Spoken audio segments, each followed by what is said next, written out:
আমি এই সলিটারি কনফাইনমেন্টে আগামী 7টা দিন কাটানোর চেষ্টা করব। আমাকে বন্ধ করে দাও। Bye Jimmy. আশা করব আমি পাগল হয়ে যাব না। আগামী 7টা দিন আমি এই সাউন্ড প্রুফ হোয়াইট রুমে কোনো হিউম্যান কন্ট্যাক্ট এবং কোনো বিনোদন ছাড়াই কাটাবো। এবং যেহেতু এটা সাইকোলজিক্যালি খুব ডেঞ্জারাস, তাই এই রুমের বাইরে একজন ডাক্তার আমাকে সবসময় লক্ষ্য রাখছে যাতে আমি পাগল না হয়ে যাই। আমি সাইকো হসপিটালে বিগত 23 বছর ধরে কাজ করছি, আর এটা আমার জীবনে দেখা সবচেয়ে মারাত্মক একটা জিনিস। কেউ যদি 50 ঘন্টার বেশি এই হোয়াইট রুমে কাটায় তাহলে তার পার্মানেন্টলি সাইকোলজিক্যাল ড্যামেজ হতে আর পারে। আমাকে এখানে কাটাতে হবে 168 ঘন্টা। খুব সম্ভাবনা আছে এখানে থাকতে থাকতে আমি পাগল হয়ে যেতে পারি, ডাক্তারি পরিভাষায় যাকে বলে সাইকোসিস। আর বাকিরা আমাকে এটা করতে বারণ করেছে কারণ আমার বড় ক্ষতি হয়ে যেতে পারে। একে 7 দিন জীবন্ত কবর দিয়ে রাখা হয়েছিল। হ্যাঁ। এটা কি ওর থেকেও কঠিন? অনেক কঠিন। ওর কোনো সোশ্যাল কন্ট্যাক্ট নেই। যদি তোমার ব্রেনে কোনো রকম ইনফরমেশনই না ঢোকে তাহলে সেটা তৈরি করবে একটা ক্রেজিনেস, হ্যালুসিনেশন হবে, প্যারানোইয়া হবে। এবং আগামী 1 সপ্তাহের জন্য আমার কাছে যা আছে সেটা হলো একটা ঘুমানোর জন্য বেড, একটা নোটবুক আর একটা পেন, একটা রিফিলেবল জলের বোতল, টুথব্রাশ আর টুথপেস্ট আর একটা সোপ, বাথরুম করার জন্য একটা টয়লেট আর জল ব্যবহারের জন্য একটা সিঙ্ক। আমার কাছে এটা স্পষ্ট হয়ে গেছিল যে গোটা চ্যালেঞ্জ জুড়ে নিজেকে এন্টারটেইন করাই সবথেকে কঠিন কাজ হবে, বিশেষত 9 ঘন্টা পরে যখন আমি এটা করলাম। তোমরা হয়তো ভাবছো এই দেওয়ালে কতগুলো টাইলস আছে।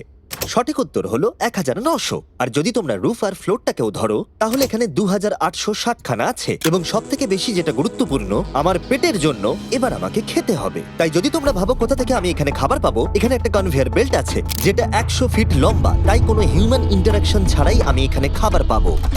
আমার মনে হয় আমি এখানে 14 ঘন্টা কাটিয়ে ফেলেছি, কিন্তু আমি ভাবতেই পারিনি যে আমি 2 ঘন্টা কম হিসেব করেছি। এবং এই চ্যালেঞ্জের সব থেকে খারাপ বিষয় হলো এখনো পর্যন্ত আমাকে কেউ খেতে দেয়নি। এবং সৌভাগ্যবশত এখানে আসার আগে আমি পেট ভরে খেয়ে এসেছিলাম। কিন্তু এটা খুব ভালো হবে যদি কেউ আমাকে তাড়াতাড়ি কিছু খেতে দেয়। আমার কিন্তু বেশ খিদে পেয়ে গেছে।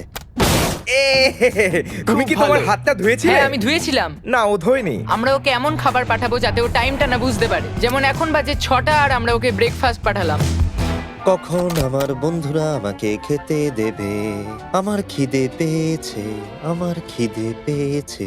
আর যেহেতু এই রুমটা সাউন্ড প্রুফ, তাই খাবার আসলে আমি বুঝতেই পারিনি যতক্ষণ আমি 2 ঘন্টা পরে চেক করে দেখলাম। আমি খিদের চোটে হাঁটতেও পারছি না। এটা তো এবার ড্রামাটিক হয়ে যাচ্ছে। Come on. তারপরে আমি যখন চেক করলাম, আমি তো আশাই করিনি যে খাবার আসবে। ঠান্ডার শুকনো নয়, তবু এটা খেয়ে আমি বলবো যে এটা কিন্তু দারুণ খেতে। এই সলিটারি কনফাইনমেন্ট সেটটা পুরো মেটাল চেন দিয়ে বাঁধা আছে, আর যদি এখানে আগুন ধরে যায় তাহলে ওরা আসার আগেই সম্ভবত আমি পুড়ে মরে যাব। যাই হোক, এটা না ভেবে আমি বরং অন্য কিছু ভাবি। আর পরের কয়েক ঘন্টা আমি নিজেকে যতটা সম্ভব বিনোদনে রাখবার চেষ্টা করে গেলাম। ও, এটা তো দারুণ ছিল। ওর কাছে কিচ্ছু নেই আর ওর করার মতনও কিচ্ছু নেই, কিন্তু যদি এটা প্রাথমিক উদ্দীপনার জন্য করে থাকে তাহলে আমার মনে হয় যে 7 দিনও হয়তো এখানে কাটাতে পারবে। এটা দারুণ ব্যাপার, যখন তুমি একটা মানুষের কাছ থেকে সবকিছু সরিয়ে নাও তখন একটা সাধারণ মেটাল প্লেট একটা আইফোনের মতোই মজা দেয়। ও এত বোর হচ্ছে যে ওর এখন উল্টোপাল্টা জিনিস করতে ইচ্ছে করছে। এটা কিন্তু একটা খুবই অমানবিক অভিজ্ঞতা। এবার আমি একটু ঘুমিয়ে নিই আর দেখা যাক কি হয়। আমার মনে হয় আমি এখানে 40 ঘন্টা কাটিয়ে ফেলেছি। ও যে সময়টা ভাবছে সেটা আসল সময় থেকে 6 ঘন্টা বেশি। যখন আমি দিনের প্রথম খাবারটা খেলাম তখন আসলে বিকেল 4:30 বাজে। সত্যি বলতে খাবারটাকে দেখতে দারুণ লাগছে, কিন্তু এটা খুবই ঠান্ডা। বাকিটা খাবার থেকে বরং আমি না খেয়েই থাকবো। তাই আর যখন আমার দ্বিতীয় খাবারটা এলো মনে হলো মাত্র 1 মিনিট পেরিয়েছে। দেখা যাক কনভেয়ার বেল্টে কি এসেছে। দাঁড়াও, এটা কতক্ষণ পরে এলো? আমাকে কি দুবার খাওয়াচ্ছে নাকি? আজকে ডেফিনেটলি 2 নম্বর দিন আর আমি সেকেন্ড ব্রেকফাস্ট পেলাম, কিন্তু আমি আগেরটা বেশি খাইনি। সেটা দেখি ওরা হয়তো আরেকবার খাবার পাঠিয়ে দিয়েছে। বুঝতেই পারছি না যে প্রথম ব্রেকফাস্টটা কনভেয়ার বেল্টে কতক্ষণ ধরে পড়েছিল। তোমরা দেখতে পাচ্ছ ও উল্টোপাল্টা কথা বলছে। যত সময় যাবে ততই এটা বেড়ে যাবে, আর আজকে শুধু 2 নম্বর দিন। আমি ওখানে খাবার দেখতে পাচ্ছি, এটা তো একদম ভিজে আর ঠান্ডাও। কতক্ষণ ধরে এটা এখানে পড়ে আছে? খাবারটা প্রায় 7 ঘন্টা ধরে ওখানে পড়ে আছে। এই আইসক্রিমটা যে খাবে তাকে আমি সবকিছু দিতে পারি। আমার মনে হয় যতটুকু খাবার আমি খেয়ে ফেলেছি, কিন্তু আবার আমার খিদে পেয়ে গেছে। নর্মালি আমি একসাথে অনেকগুলো ভিডিওর কাজ করে থাকি, তাই সবসময় আমার উপরে বেশ চাপ থাকে। কিন্তু এখন এই মুহূর্তে আমার সেরকম কোনো চাপ মনেই হচ্ছে না, কিন্তু আমার মাথায় অনেক কিছুই ঘুরছে। যেহেতু আমি এখানে একেবারেই একলা, তাই আমি বাইরের জগৎকে প্রতি মুহূর্তে মিস করে চলেছি। এটা সম্পূর্ণ একটা আলাদা অনুভূতি যাতে আমি অভ্যস্ত হয়ে উঠছি। এটা বোঝানো খুবই কঠিন যে কিচ্ছু করার না থাকলে কি মনে হতে পারে। আমি আবার খুব বোর হতে শুরু করে দিয়েছি। ও সত্যি বলতে আমার মাথার উপরে খুব চাপ পড়ছে এবার। আমার বোর লাগছে, বাঁচাও। আমি এখনো 168 ঘন্টার কাছাকাছিও পৌঁছতে পারিনি, তাই যখন 65 ঘন্টা হলো আমি এটা করতে শুরু করলাম। হাতের উপরে আমি দাঁড়াতে পারবো।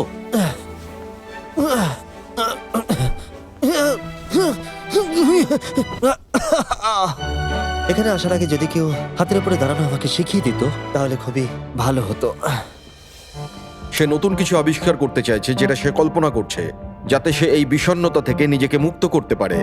আমি কল্পনা করছি যেন এখন আমি একটা পার্কে হাঁটছি, এখানে সবুজ ঘাস আছে, একজন মাছ ধরছে, ওই দৃশ্যগুলো লিটারালি নিজের মাথায় কল্পনা করছে। ও মাই গড। আর আজকে খুব রোদও উঠেছে, পাখির আওয়াজও শুনতে পাচ্ছি। তুমি আমাকে পার্কে হাঁটার মাঝে বাধা দিলে। ও মাই গড, আমরা শুধু দেখছি ও কতটা পাগলামো করছে। ও, ওরা আমাকে খাবার পাঠিয়ে দিয়েছে। আর এখানে আছে একটু রাইস, সুইট পটেটোজ আর স্টেক।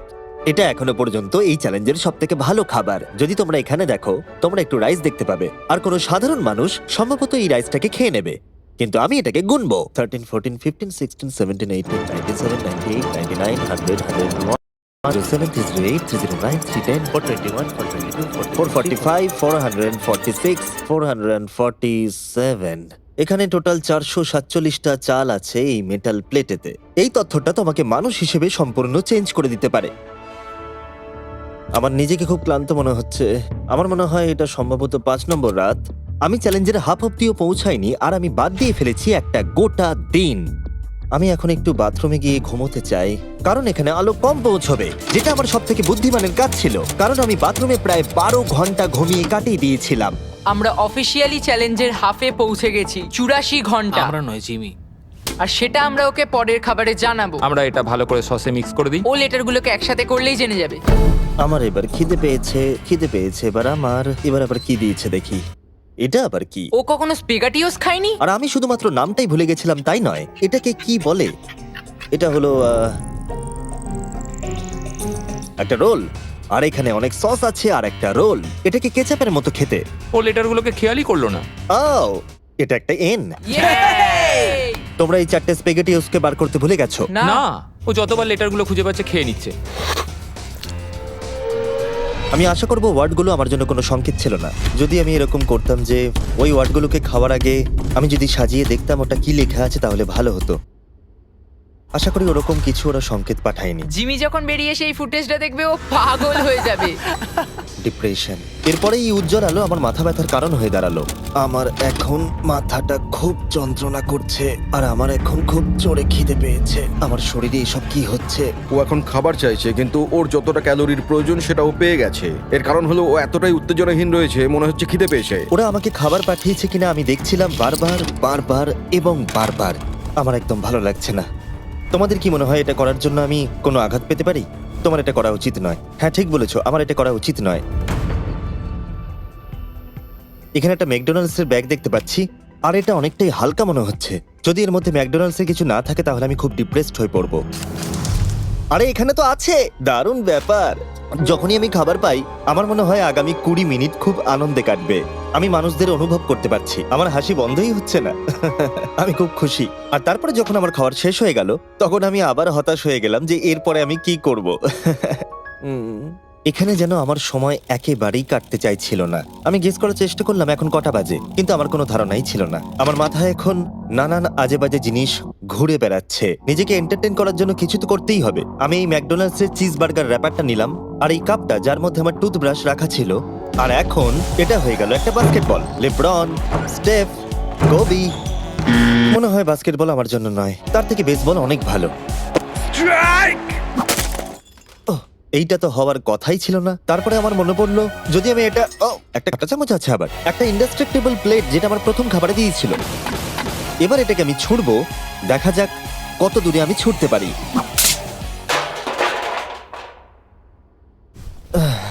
আমার বোর লাগছে। আমাকে এখনো 2 দিন এই রুমের মধ্যে থাকতে হবে, আর আমার মাঝে মাঝে মনে হচ্ছে এখান থেকে আমি বেরিয়ে যাই। আজকে মাত্র 4 আমি নম্বর যতই দিন। তোমাদেরকে বলি, যতই চিৎকার করি, আর যতই অনুরোধ করি, আর যতই ঢেকুর তুলি, তাও আমাকে এখান থেকে কেউ বের করবে না। ঠিক আছে জিমি, তাই হবে। আমার ইনস্টিংক্টস বলছে আমি এখানে প্রায় 113 ঘন্টা কাটিয়ে ফেলেছি। তার মানে হলো এখানে আরো 55 ঘন্টা থাকতে হবে। আর যে এডিট করবে দেখিয়ে দাও আমাকে অ্যাকচুয়ালি কত ঘন্টা থাকতে হবে। আশা করব এটা 55 ঘন্টার কাছাকাছি হবে।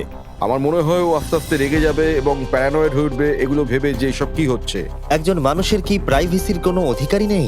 এখানে একটা ক্যামেরা আছে, ওখানে একটা ক্যামেরা লাগানো, ওখানে camera camera camera camera camera camera camera. এখানে অনেকগুলো ক্যামেরা আছে যেগুলো 24 ঘন্টা আমাকে নজরে রাখছে। আমি এবারে পাগল হয়ে যাব। যদি আমি ওই ক্যামেরাটাকে ছুঁড়ি, কনভেয়ার বেল্ট জিনিয়াস, এটাকে বোলিং এর মতো ছুঁড়ে দিই। এটা আমার আঙুলে লাগলো।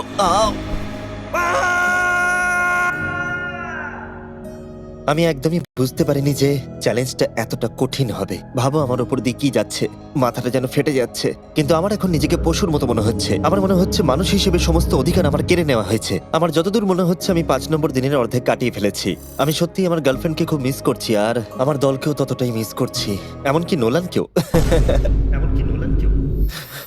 আমি এখন বলতে পারি মেন্টালি আমার অবস্থা একদম তলানিতে এসে ঠেকেছে। আমি ঘুমোলাম, আমি স্বপ্ন দেখলাম যে আমি 1 লাখ একবারে গুনে নিয়েছি। আর যখন আমি উঠলাম আমি ডিসাইড করলাম 1000 বার আমি এই ঘরটাকে পাক খাবো। এটা আরেকটা পাগলামি ছিল। এটা হলো মার্কার 1 2। যখন আমি ফুটেজটা দেখলাম আমার নিজেকে পাগল মনে হচ্ছিল। আমি এই ঘরটাকে পাক খেয়ে গেছি নিজেকে মানসিকভাবে সুস্থ রাখার জন্য। 1000 অনেকটাই বেশি। আমি এখনই প্রচন্ড হাঁপিয়ে গেছি। ভাবো যখন তোমরা মরে যাবে আর তোমরা এরকম একটা সাদা ঘরে সারা জীবনের মতো বন্দী হয়ে পড়বে, সেটা খুবই কষ্টদায়ক হবে। যখন আমি জগতের স্বপ্ন দেখি আর যখন আমি জাগি আমি সত্যি হতাশ হয়ে পড়ি, একলা হয়ে পড়ি, আর সত্যি কথা বলতে নিজেকে পাগল মনে হয়। তাই যখনই আমি ঘুমাই তখনই আমি আনন্দে থাকি। আমাকে বাইরে বার করো, আমি ব্যাটম্যান। আমার নিজেকে মৃত মনে হচ্ছে। আমি সত্যি এখান থেকে বেরোতে চাই। আমি 7 দিন রাফটে কাটিয়েছি, 7 দিন জীবন্ত মাটির তলায় কাটিয়েছি, আর এখন 7 দিন সলিটারি কনফাইনমেন্টে। যদি আমি জানতাম এটা এতটা কঠিন হবে আমি কখনোই এটা করতাম না। যদি ওপরে যে লেফটের সংখ্যাটা আছে সেটা কোনোভাবে 20-র বেশি হয় তাহলে আমি সত্যি পাগল হয়ে যাব। আমার এখানে নিজেকে খুবই একা মনে হচ্ছে। আমার মনে হয় আর 8 ঘন্টা বাকি আছে, আর তারপরে ওরা ওই পাশের দরজাটা খুলবে আর আমি মুক্ত হব। প্রার্থনা করি যেন 8 ঘন্টাই বাকি থাকে। ও ভাবছে ও এখন থেকে ঘুমিয়েই সময়টাকে কাটিয়ে দেবে। ভাবছি ঘুম থেকে উঠলে দরজা খুলে যাবে। তাই ও যখন উঠবে হয়তো রেগে যেতে হ্যাঁ। পারে। সত্যি এটা খুব ভাবার বিষয়। আমার মনে হয় আর 2-3 ঘন্টা পরেই ওই পাশের দরজাটা খুলে যাবে। এটাই সম্ভবত এখানে আমার লাস্ট খাওয়া, তারপরে আমি আর এখানে থাকবো ও না। কি বললো লাস্ট খাওয়া? তাই এটা তো শুনলাম। এটা তো অদ্ভুত, কারণ এখন সত্যিই লিটারালি 24 ঘন্টা বাকি আছে। যে কোনো মুহূর্তে ওরা এই দরজাটা দিয়ে ভেতরে ঢুকবে, তাই আমি এই জায়গাটা একটু পরিষ্কার করে নিই। বড্ড অপরিষ্কার লাগছে। আসলে পরিষ্কার করাটা একটা বাহানা ছিল। সত্যি বলতে আমি বোর হচ্ছি। আর এই এক্সপেরিমেন্টটা করতে গিয়ে আমার একটু ভালোই লাগছিল। হয়তো আমি নিজের সম্পর্কে আরো বেশি করে জানতে পারছি, কিন্তু বাস্তবে আমি এখান থেকে ফিরবো একটা সম্পূর্ণ নতুন স্কিল নিয়ে। যে কোনো জিনিস দূর থেকে ছুঁড়ে কনভেয়ার বেল্ট ডোরে ঢুকিয়ে দেওয়া। আর হয়তো আরো শিখতে হবে। আমার মনে হয় না যে আর 24 ঘন্টার বেশি বাকি আছে। আমি 24 ঘন্টা এখানে তো কোনো মতেই থাকতে পারবো না। আমার ধৈর্যের সীমা পেরিয়ে যাচ্ছে। কিন্তু তাতেই বাকি 24 ঘন্টার কোনো মতেই বাকি নেই। আমি নিশ্চিত যে আর 24 ঘন্টা কোনো মতেই বাকি নেই। তাই যে কোনো মুহূর্তে সময় কাটানোর জন্য আমি গোনা শুরু করব।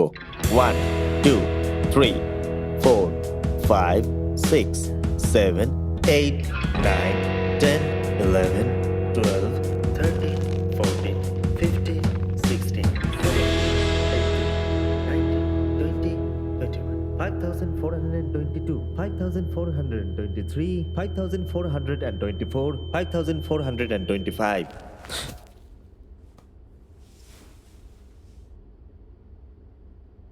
আমি সত্যিই ওখানে কিছু একটা শব্দ শুনতে পেলাম।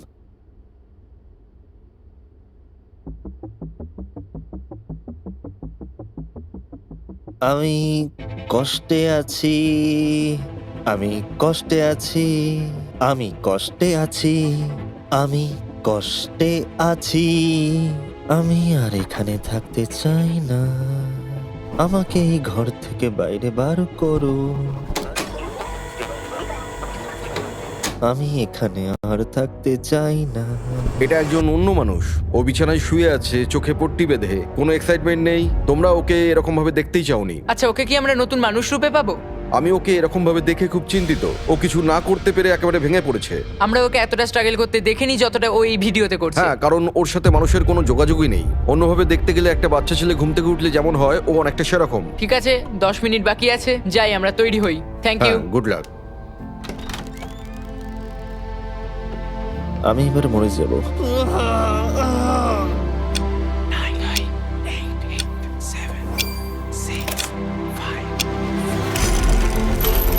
দাঁড়াও, আমি তো প্যান্টও পরে নেই। ঠিক আছে। 3 2 1 ও মাই গড! হাই জিমি, কিছু মনে করো না, আমি এইমাত্র প্যান্ট পরলাম। বাইরে এতটা আলো নেই, কেমন আছো জিমি? আমার নিজেকে অনেকটা হালকা মনে হচ্ছে। ওকে, অবশেষে আর এখন আমাকে একভাবে লাইটের দিকে তাকিয়ে থাকতে হবে না। আমার এই সিলিং গুলো দারুণ লাগছে। তোমাকে এত খুশি অনেকদিন পরে দেখলাম।